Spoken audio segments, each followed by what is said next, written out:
So the touch panel looks like this. Now you have fixed buttons that only do what they do, and then you have the screen that changes depending on different things that you do. These are the buttons that page forward or page back. This is a little dial that kind of does the same thing, but I don't really use it as much as I use the arrows. This is the lockout key, which is great for if you're changing the needle on your machine and you want to make sure that nothing else, you can't accidentally sew through your finger. Okay, to turn that back off, you just touch it again. This is your settings key, and I have another video on getting into settings. Let's close that. This is the memory recall key. When I push that, anything that I've memorized and put into the memory of the machine, I can recall it. So here it is. This is my stitch combination that I memorized. We have another video that goes into stitch combinations and how to save them. This gives you an expanded view of the stitches that are available. Okay, let's close that. Now this is your home button, which is really helpful. Let's say you've paged ahead a few times here and you're in buttonholes and you want to get back to regular straight stitching.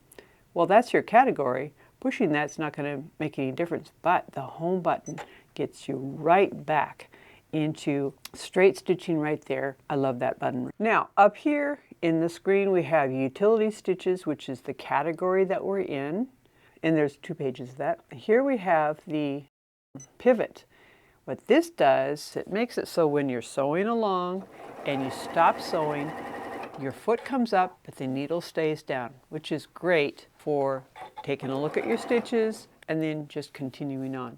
Notice it has grayed out this other button here. We'll turn that off. That is your twin needle button. Twin needle looks like this. Now this is calibrated for a twin needle that's a certain width, the same width that's in your packet of needles. So make sure you only use this width of twin needle, nothing wider. And notice that you cannot pivot when you have 2 needles in your fabric. So that's why that's grayed out right there.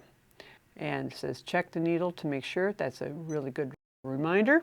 This is for doing dual feed. Now a dual feed is an optional accessory. It looks like this.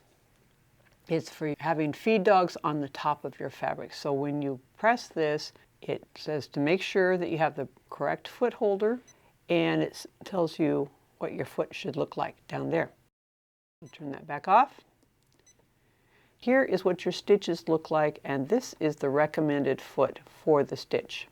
So if I was going to do zigzag, it's the same foot. However, if I was going to do an overcast or a buttonhole, you can see the foot changes. So go back to the home page there. Now we have different overall categories of stitches. You have your utility stitches, which also include buttonhole. You have your decorative stitches. There's 3 pages of those. And it shows the different categories that are up here on your cover. The second page gives us bridge stitches down to lifestyle stitches. The third page gives us the rest of the stitches. Close that. Then we've got your alphabets. Now you've got different fonts that you can do, including some symbols and some Cyrillic, which is your Eastern European, and Japanese, and of course English. Here we go. And then we've got tapering stitches. Now, tapering is kind of a fun way to change your decorative stitches. For instance, this one here, you can change the taper on that, like this and like this. Say OK. And you can use it to make kind of like a little landscape. It's tapering. Now this is your different procedures that you can do for garment sewing. You've got different things that you can do. You've got 4 different pages of that, including blind hem. I'm going to go back to rolled hem. Shows you what foot to use. And you've got different options for rolled hem. Let's go back here. And then we have quilting procedures. Right here is patchwork piecing. So if you chose that, it would put you right into the correct needle position, the correct stitch length, and it tells you what foot to use to give you a perfect 1/4 inch stitch. You've also got free motion options. It says to make sure the proper presser foot is attached and to lower the feed dogs. Shows you what presser foot to use, depending, of course, on which kind of stitching that you're going to do.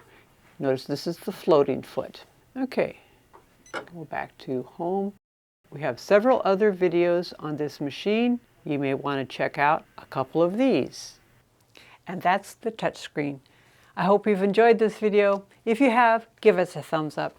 And if you have comments, questions, or ideas for other videos you'd like to see, let us know in the comments down below. Thanks for watching. Bye.